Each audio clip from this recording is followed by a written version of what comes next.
Hello everyone, my name is Nitesh Chaudhary and I graduated from IIT Bombay in 2009.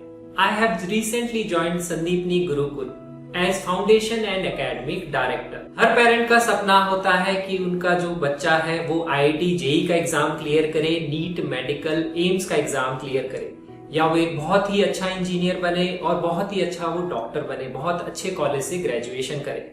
लेकिन उसकी journey class 11 से start नहीं होती है। उसका जो प्रिपरेशन प्रोसेस है वो बहुत ही जल्दी स्टार्ट हो जाता है।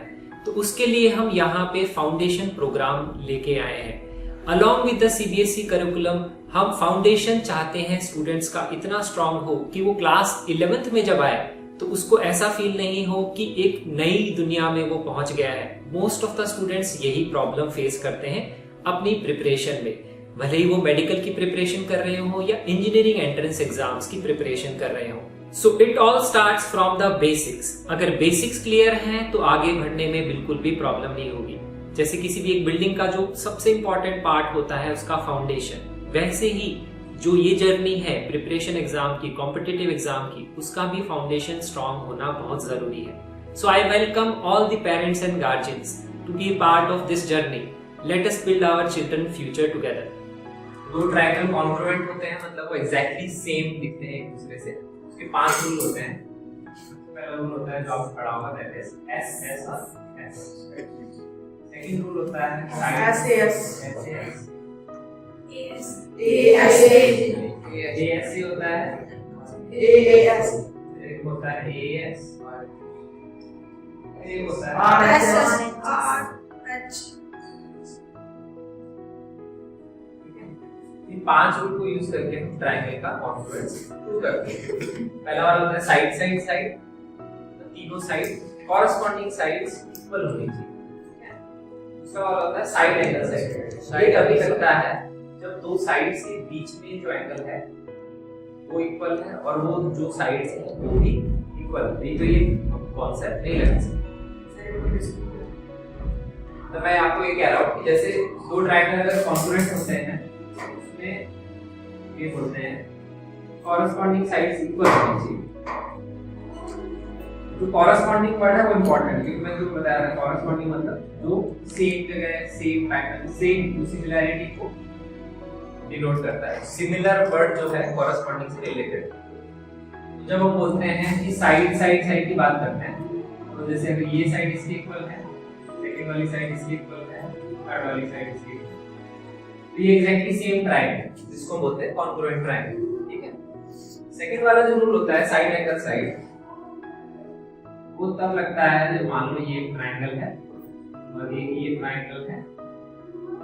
तो इसमें अगर मान लो पहली वाली साइड इसके इक्वल है, दूसरी वाली साइड इसके इक्वल है और इनके बीच का जो एंगल है ये, ध्यान रखना इनके बीच का एंगल इक्वल होना जरूरी होता है, तभी उसको बोलते हैं साइड एंगल साइड। दो साइड्स के बीच का एंगल, अगर कोई भी दो साइड इक्वल है तो उनके बीच का एंगल अगर इक्वल होगा तभी हम उसको कॉन्ग्रुएंट बोलते हैं। अगर यहाँ पे ऐसा नहीं होता कि ये एंगल की जगह मान लो ये वाला एंगल इक्वल होता, ये वाला, तो ये कॉन्ग्रुएंट नहीं होता। ठीक है।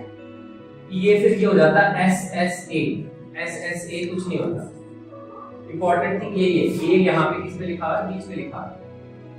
ए बीच में होना चाहिए, साइड्स के बीच में, दो साइड्स जो इक्वल है उसके बीच का जो एंगल है वो इक्वल होना जरूरी है, तभी वो कॉन्ग्रुएंट होते हैं।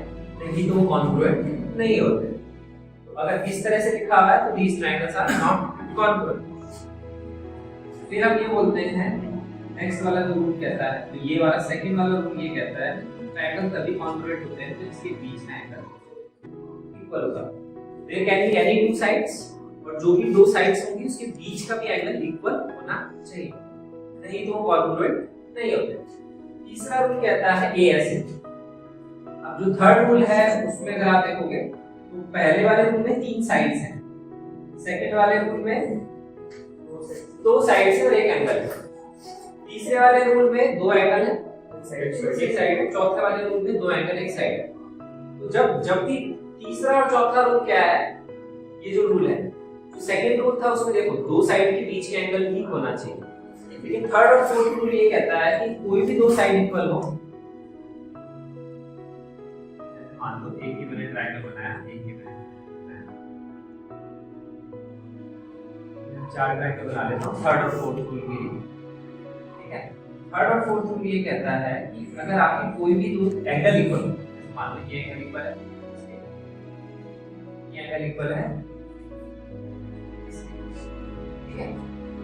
ये कहता है कि यहाँ पे two angles are equal and the side between them, बीच में लिखा, और अगर वो भी इक्वल है तो अगर आपकी ये थर्ड साइड जो है दो एंगल्स के बीच में होनी चाहिए, it should be the side containing both the angles. Containing मतलब जिस साइड पे वो दोनों एंगल बन रहे हैं, या आप ऐसे बोलते हैं उसके बीच की जो साइड होती है वो होनी चाहिए, तब वो ट्रायंगल कॉन्ग्रुएंट होता है।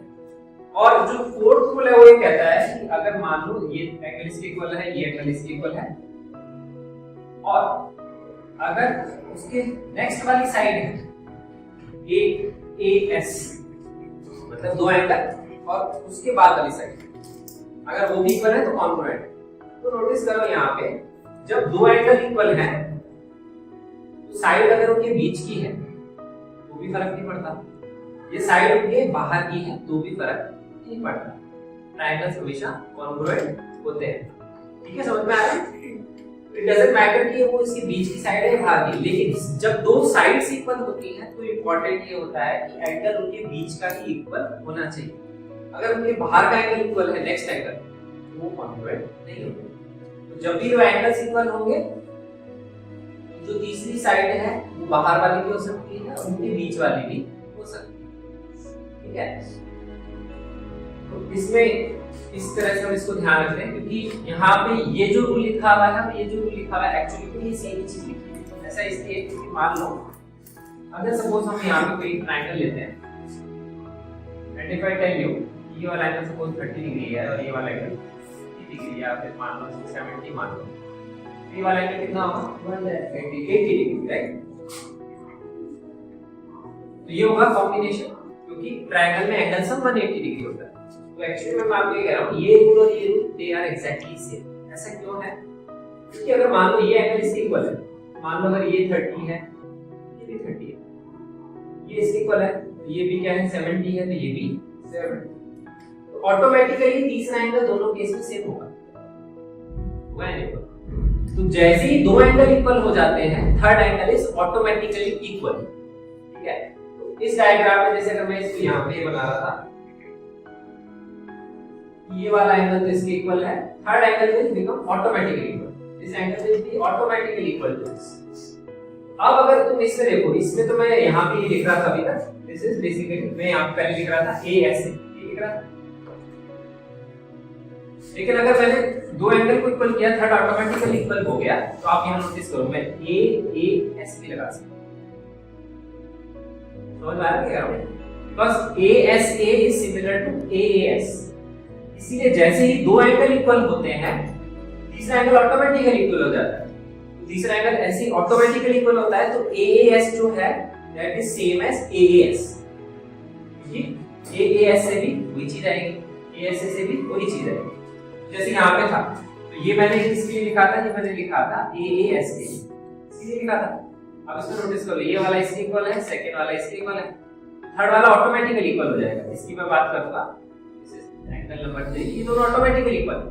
तो यहाँ पे तो मैंने AS लिखा था AAS, बट यहाँ अगर तुम देखो तो ASA भी लिख सकते, वो चीज भी यहाँ पे ऑटोमेटिकली फॉर्म हो जाती है। तो ये जो थर्ड और फोर्थ रूल है इसमें फर्क नहीं पड़ता, क्योंकि दो एंगल इक्वल होते हैं, थर्ड एंगल ऑटोमेटिकली इक्वल हो जाता है, क्योंकि वो एंगल सम 180 रहेगा। दो एंगल अगर दो ट्रायंगल के सेम है, third angle will be automatically equal to जो 180 का डिफरेंस आएगा, ऑटोमेटिकली इक्वल हो जाएगा। तो ये जो रूल है ये दे आर एग्जैक्टली सेम। तो एंगल्स में फर्क नहीं पड़ता, दो एंगल्स अगर हैं तीसरी साइड के बीच में भी हो सकती है, तीसरी साइड थर्ड वाली साइड भी हो सकती है, the triangles will always be congruent. ये हो गया दो साइड का, ये तीन साइड का, दो एंगल का। तो दो एक एंगल का एक ही रूल है, तीन साइड का एक रूल, दो एंगल के ये दोनों रूल सेम। लास्ट रूल आता है RHS। RHS क्या कहता है? यहाँ पे एक बात RHS क्या कहता है ना, ठीक है। अब जो RHS रूल लगता है इसकी फुल फॉर्म क्या होती है? राइट हैंड साइड, क्या होती है? Right hand side, no right hand side की होती है हाइपोटेन्यूज साइड। इसकी फुल फॉर्म होती है, R का मतलब होता है राइट एंगल, राइट एंगल मतलब 90 डिग्री एंगल। हाइपोटेन्यूज, H का मतलब होता है हाइपोटेन्यूज और S का मतलब होता है साइड। ठीक है, जैसे तुमने अगर जितने भी रूल देखे होंगे तो उसमें पहले यहाँ लिखा है side side side. What does it mean? It means एक साइड उसके इक्वल, सेकंड साइड उसके इक्वल, थर्ड साइड उसके इक्वल। साइड एंगल साइड, पहली साइड पहले के इक्वल, फिर एंगल आएगा वो भी इक्वल, तीसरी साइड आएगी वो भी इक्वल। तो इनके नाम में क्योंकि अगर ये है तो इसमें राइट हैंड साइड कैसे होगा?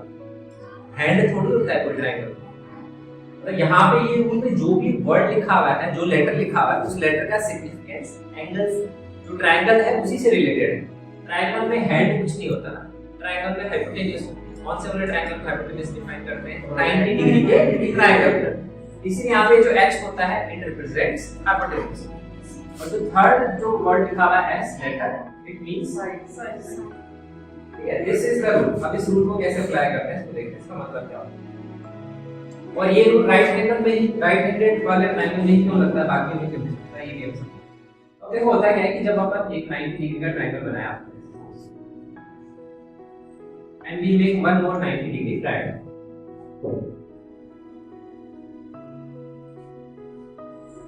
तो अब इसमें क्या है कि यहाँ पे one of the angle is 90 degree here, one of the angle is 90 degree here, okay, and आपको नेक्स्ट चीज दी हुई है कि एक एंगल तो 90 डिग्री है दोनों ट्रायंगल्स में। Next thing is given hypotenuse. It says that hypotenuse दोनों की इक्वल होनी चाहिए। ये भी आपको क्वेश्चन में दिया। इंपॉर्टेंट चीज है, राइट एंगल ट्रायंगल में अगर हाइपोटेन्यूज इक्वल दी हुई है तभी हम आरएचएस वाला रूल लगा सकते हैं, नहीं तो कभी भी आरएचएस का रूल नहीं लगता है। ध्यान रखना, अगर हाइपोटेन्यूज इक्वल नहीं दी, फॉर एग्जांपल आपको दी हुई है ये इक्वल नहीं दी, मान लो आपको बाकी दोनों साइड इक्वल दी, suppose this side is given equal to this and this side is given equal to this. ठीक है, in generally automatically hypotenuse equal हो जाती है। ठीक है, बट हम उसको लिखते नहीं है क्योंकि हाइपोटेन्यूज ऑटोमेटिकली इक्वल क्यों हो जाती है, क्योंकि अगर तुमने पाइथागोरस थ्योरम पढ़ी होगी। 90 डिग्री के ट्रायंगल में क्या होता है, 90 डिग्री के ट्रायंगल में ये होता है, अगर मान लो एक ट्रायंगल है, 3 साइड है 4 साइड है, इसकी हाइपोटेन्यूज क्या होगी, under root of 3 square plus 4 square. और अगर एक ट्रायंगल कॉन्ग्रुएंट है इसकी और जिसकी ये साइड भी 3 और ये 4 है, ये तो ऑटोमेटिकली वही होगी ना 5, जो ये under root of 3 square plus 4 square है वही होगी, ये होगी। तो अगर जैसी दो साइड इक्वल होगी 90 डिग्री के ट्रायंगल में, हाइपोटेन्यूज अपने आप इक्वल हो जाएगी, because it will always follow Pythagoras theorem. लेकिन जब हम प्रूफ लिखते हैं एग्जाम में या फिर हम चीजें जब लिखते हैं ना, प्रूफ के बाद प्रूफ लिखते हैं, प्रूफ में अगर आपने ये लिखा ये साइड इसके इक्वल है, यहाँ एंगल 90 है और ये साइड इसके इक्वल है, and you are writing RHS, it is wrong. Proof में अगर लिखते हैं, इसमें अगर आपको लिखना पड़ेगा तो आप लिखोगे side angle side, that is the right way to write the proof. नहीं तो आपको जब तक आप हाइपोटेन्यूज को इक्वल नहीं लिख रहे, you can not use right angle hypotenuse side. अगर इस साइड को अगर आप नहीं यूज कर रहे हो हाइपोटेन्यूज को प्रूफ लिखने में, तब तक अगर आप आरएचएस लिखते हो वो वैसे मैथमेटिकली रॉन्ग होगा। ठीक है, अब देखो इसमें मैंने क्या बोला, नेक्स्ट चीज आपको जो दी हुई होगी hypotenuse, hypotenuse must be given equal, तो आपको ये वाली साइड इसके बराबर दी हुई होगी।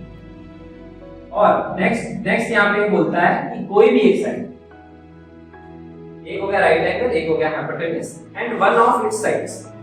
वन ऑफ इट्स साइड्स क्या हो सकती है, ये वाली साइड इसके बराबर हो सकती है, ठीक है, या फिर ये थर्ड वाली साइड इसके बराबर हो सकती है। मान लो मैंने ये वाली साइड इसके बराबर दी, तो अगर आप नॉर्मल वाला रूल अप्लाई करोगे तो प्रॉब्लम क्या होगी, ये क्या हो गया एस एस ए कोई रूल नहीं होता, इसीलिए हम इसमें आरएचएस से रूल लिख नहीं सकते, इसीलिए हमको एक नया रूल लिखना पड़ा।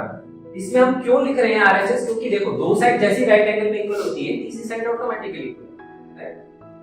तो या तो पहले आप इसको निकाल के बताओ कि पाइथागोरस थ्योरम से ये साइड इसके बराबर होगी, फिर आप यूज कर सकते हो रूल SAS जैसा मैंने अभी डायग्राम बनाया था।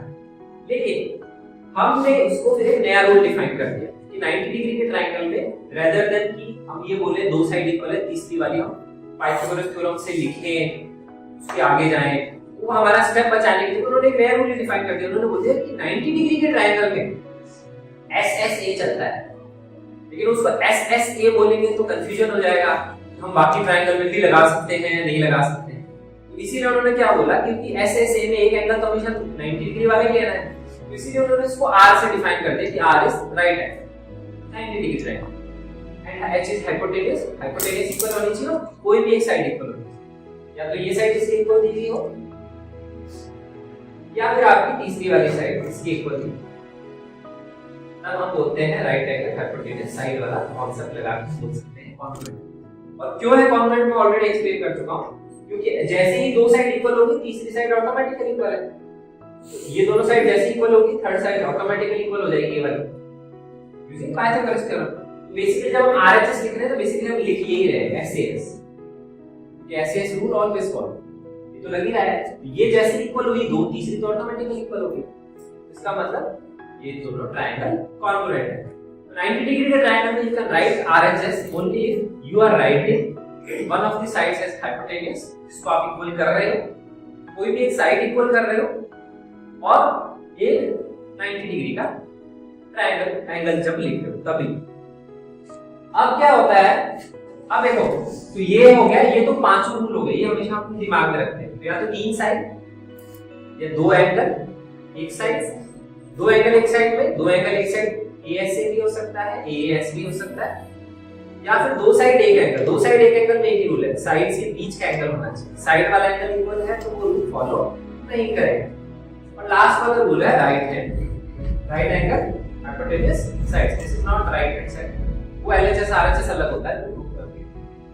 अब वो जो ऑर्डर में हम लिखते हैं दैट इज आल्सो इंपॉर्टेंट, किस ऑर्डर में आपने इसको लिखा है। जैसे मान लो ये वाले ट्रायंगल मैंने लिखे कॉन्ग्रुएंट, जिस ऑर्डर में लिखा जाता है दैट इज आल्सो इंपॉर्टेंट, हम किस ऑर्डर में उसको लिखते हैं।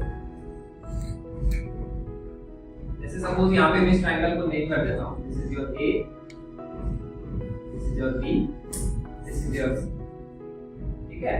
और अगर मैंने इसको लिख दिया P Q R, ठीक है। अब कॉन्ग्रुएंसी का सिंबल होता है ये, this is the symbol of congruency, ठीक है। अब एक यहाँ पे हम ट्रायंगल लिखते हैं, दूसरा ट्रायंगल अपन यहाँ लिखते हैं। यहाँ पे मैं जो ट्रायंगल लिखूंगा दूसरा ट्रायंगल में यहाँ लिखूंगा। Order is also very important, जिस ऑर्डर में लिखा जाता है, क्योंकि जब भी हम दो चीजें सिमिलर बोलते हैं एक जैसी दिखने वाली, जैसे फॉर एग्जांपल मैंने यहाँ पे कोई शायद उस तरह से देखी होगी, एक फोटो होती है दूसरी फोटो होती है, फोटोज में 5 डिफरेंसेस बताओ, इस 10 डिफरेंसेस बताओ। तुम क्या करते हो, फोटो में ढूंढते हो, तो कैसे ढूंढते हो, ये वाली चीज यहाँ पे ढूंढते हो, इसके नीचे चलते हो, ये वाली चीज ऐसे चलते हो, ढूंढते हो लाइन से, हम ये वाली चीज यहाँ थोड़ी ढूंढते हैं। दिस इज कॉल्ड कॉरेस्पॉन्डिंग, मतलब सेम जगह similar, this is the word corresponding means, ठीक है। तो हम जो चीज जहां है वही ढूंढते हैं, उसी पर्टिकुलर ऑर्डर में हम आगे चलते हैं, ठीक है, समझ में आया। इसी तरह से जो ट्रायंगल्स का ऑर्डर लिखा जाता है ABCD जो है वो भी पर्टिकुलर ऑर्डर में ही लिखा जाता है। जैसे यहाँ पे ये एंगल B लिखा हुआ है या एंगल Q लिखा हुआ है, you can start from there also, you can write angle B here, angle Q here, because you know they are equal। तो जब हमने देखना स्टार्ट किया तो B से स्टार्ट किया, फिर उसके बाद में यहाँ पे BC साइड बन रही है जो इक्वल है QP के, तो Q के बाद में आप P लिखोगे और B के बाद में आप C लिखोगे, या फिर आप ऐसे लिख सकते हो B के बाद में A भी लिख सकते हो, तो फिर आपको Q के बाद में R लिखना पड़ेगा, तो उसी पर्टिकुलर ऑर्डर में लिखा जाता है। तो अगर मैंने जैसे B के साथ में C लिखा, Q के बाद में मैं P लिखूंगा उसी पर्टिकुलर ऑर्डर में, क्योंकि जब मैं इसको मैच करा रहा हूं I have to match in the particular order की, हां ये चीज इससे मैच करेगी, आगे मैंने इसको मैच कराया, फिर जो बचा हुआ पॉइंट है वो हम लिखते हैं, तो BC यहाँ पे आएगा और यहाँ पे आएगा, हाँ इस पर्टिकुलर ऑर्डर में इसको लिखा जाता है। तो जो भी आप लिखते हो, जब आप साइड एंगल साइड या कोई भी रूल लगाते हो उसके बाद उसी पर्टिकुलर ऑर्डर में लिखना होता है, कहीं से भी आप स्टार्ट कर सकते हो, फर्क नहीं पड़ता, ये फर्क नहीं पड़ता कि आपको ABC ही लिखना है, You can write BAC, you can write CAB. तो अगर मैं CAB लिखूंगा तो मुझे PRB लिखना पड़ेगा। उसी पर्टिकुलर ऑर्डर में लिखा जाता है। और अगर आपको कोई भी ट्रायंगल ऐसे लिखा हुआ है कि इसके कॉन्ग्रुएंट है, just by looking at this you can say angle B जो है एंगल Q के बराबर होगा, C जो है P के बराबर होगा, A जो है R के बराबर होगा। क्योंकि दो ट्रायंगल कॉन्ग्रुएंट है तो उसकी सारी साइड और सारे एंगल इक्वल होते हैं, इसका मतलब ये होता है।